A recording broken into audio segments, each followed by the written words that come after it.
Welcome to the Revenue Marketing Report powered by Caliber Mind.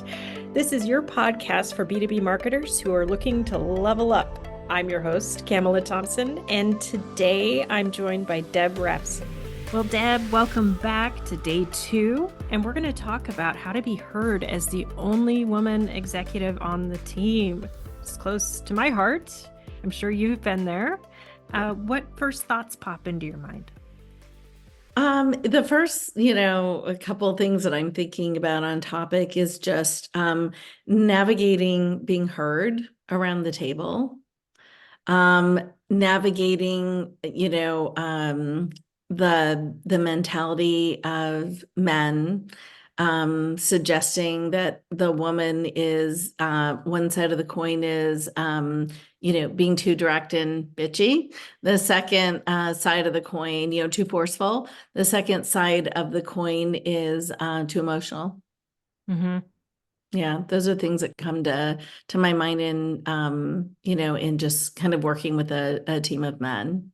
Yeah. And I'm thinking back to all the coaching I received early in my career, squashing the emotion, focus on the data, don't get too passionate about things. Just focus on the facts. And yes, that's good advice, but when you're being steamrolled, I think a little bit of a firmer tone, not yelling, of course, but standing up for yourself and saying, no, I actually meant this thing that I said is appropriate, but it's not always looked at that way. Have you observed anything similar? Do you think things are getting better out there? I do think things are getting better, actually. Mhm. I really do. I think that, I think all the Me Too, I think, with Trump being in office, I think with all the diversity conversations that are happening in the boardroom, I do think that it's getting better. I think that that people are, more self-aware than they were, let's call it 3, 5 years ago. I do think that the behavior is getting better. But I still think in many circles, it's not. Yeah. I think, sexist comments are still definitely happening at the boardroom and the executive leadership team table. I think there's still the old boys network of let's go golfing. Oh, sorry, you don't. Bye. I think that there's still people talking over women, the only woman in the room, and also um, you know, interrupting them a lot.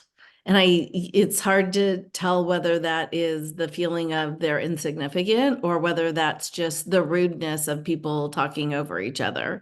It's something I see a lot of people doing, not listening. Yeah. I mean, I've been guilty of butting in myself, and I think I have a theory that a lot of us mirror the behaviors of successful people and the people who are able to be heard. Not that it's an excuse, but I think that could be perpetuating that one, maybe. Yeah, absolutely. It absolutely could be. And I think there are plenty women who are right brain and left brain. I think that there are plenty women who are very operationally oriented and data focused. And I certainly think as a leader today, you need to be able to harness insights from data and to provide those to the team. So I don't think that it's wrong, but I also don't think that it would be inauthentic to not be passionate about what you're saying, or come in strong when you really believe something. And you know, some men try to dismiss women doing that, just dismiss it as they're being really emotional, or it's like calling somebody a name indirectly, right? It's just trying to tamp them down, you know?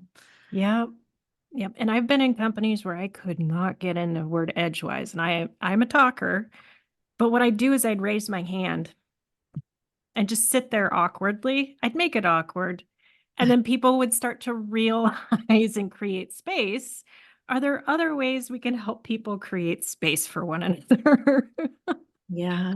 Yeah. Yeah, definitely. I think, I think there are a lot of challenges being the only woman at the table, but I think that let's talk about some of the strategies, right? That women can put into place. I think one of them is around creating those relationships with their leadership team and their executive team, those one-to-one relationships that instill trust. Because when you do that, you create allies who sit at the table, and you create a relationship where you can say,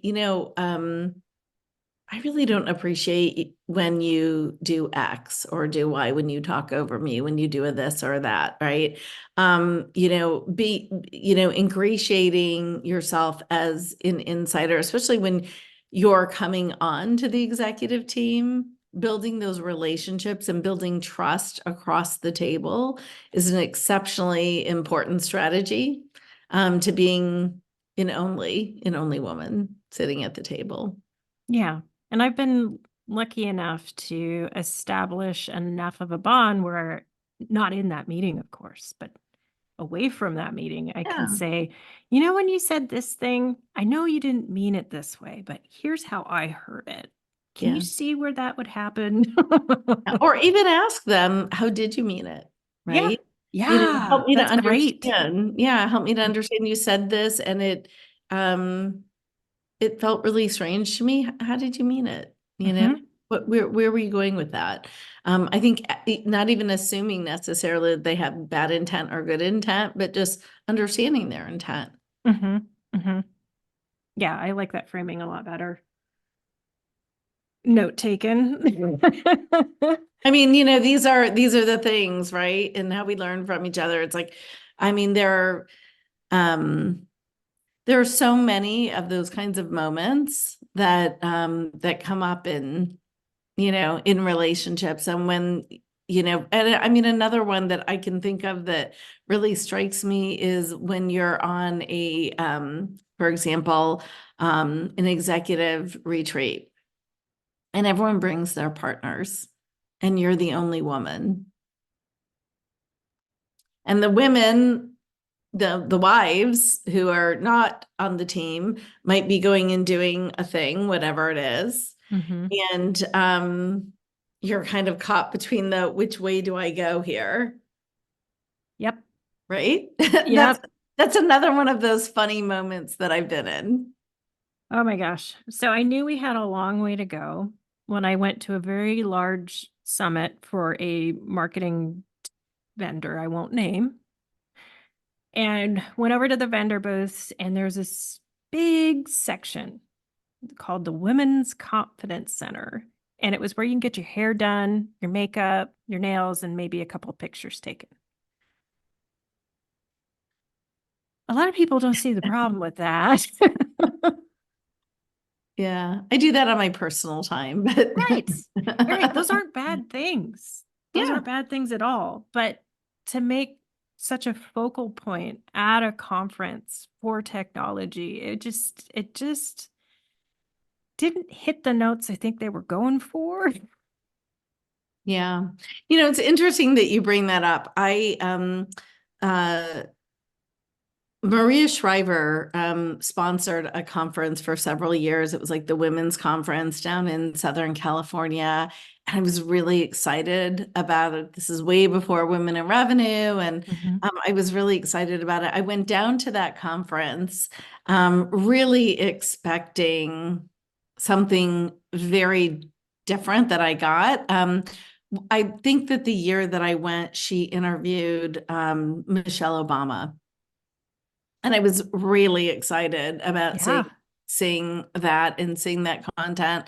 And when I got down there, I expected a completely different kind of conference. So Michelle Obama was there, Gloria Steinem was there, like real who is my hero, my personal hero.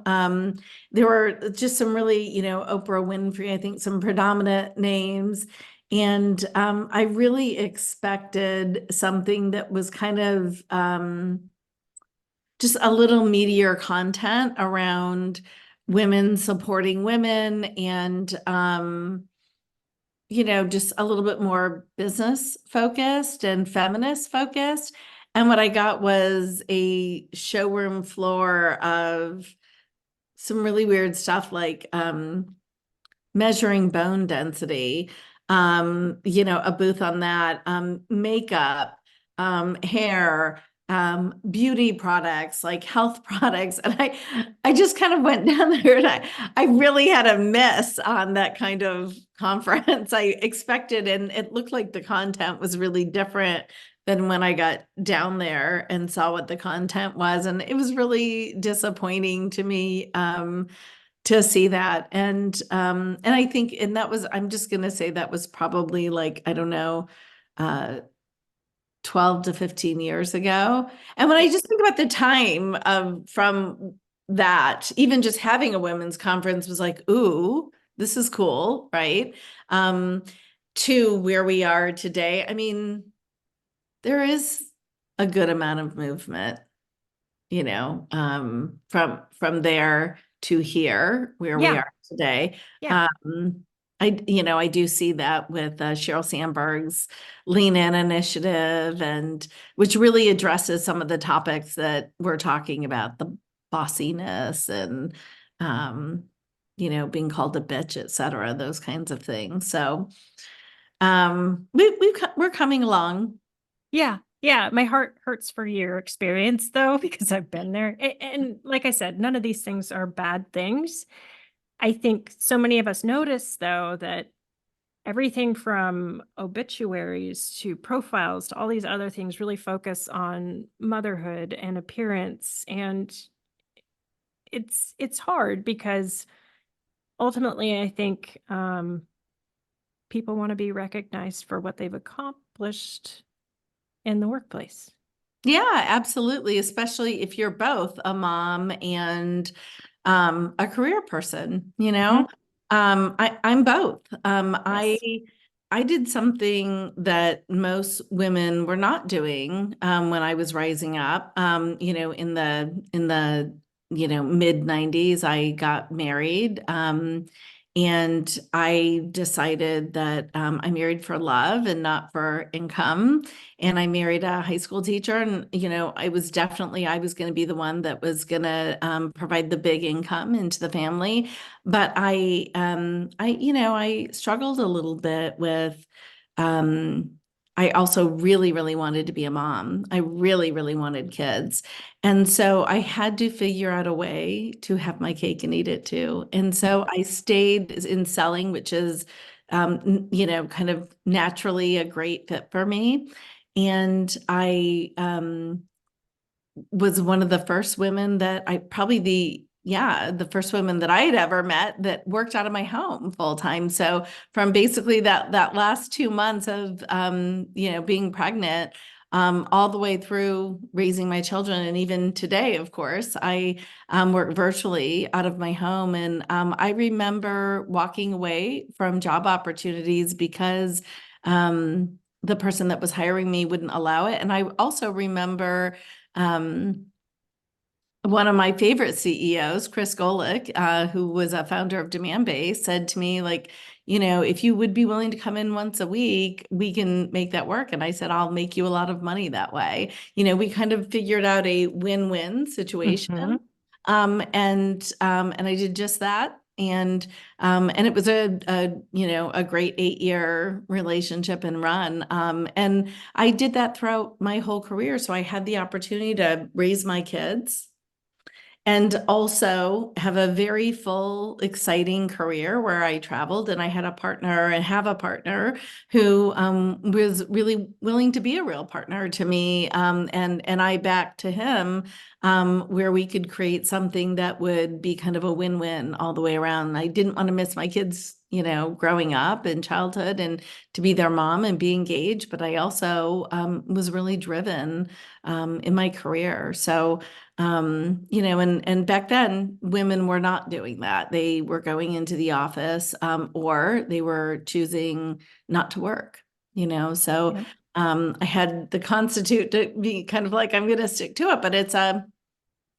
it was a tough thing back then. I smile all the time as COVID changed all of this for women. Yes. Yeah. I like how the change has stayed and that people aren't apologizing for things that they shouldn't have been apologizing for in the first place. Their dog's barking in the background or something. Exactly. Do you know that we just last year, every year, Women in Revenue does an annual survey, and we talk. We're actually going to be releasing it in the spring, and so look for it on social. And one of the interesting outcomes from that survey is the number one thing. There are actually a couple things. The number one and number two things that where the outcomes is flexible work. So being able to work from home and flexible hours for women was, top of the list. And then also having insight, obviously equal pay, but having insight to and transparency around pay. Those are, two of the things that were so important last year when we surveyed just the women in revenue community. Yeah, that resonates on a lot of levels. Well, Yeah. Deb, thank you. Can't wait to talk about our next topic, which is how to take small steps to support other folks who maybe are in a diverse group. Listeners, thank you so much for tuning in to the Revenue Marketing Report. Please tell 2 friends, subscribe, download, whatever you can helps. And for those of you looking for more great content like this, check out calibervine.com.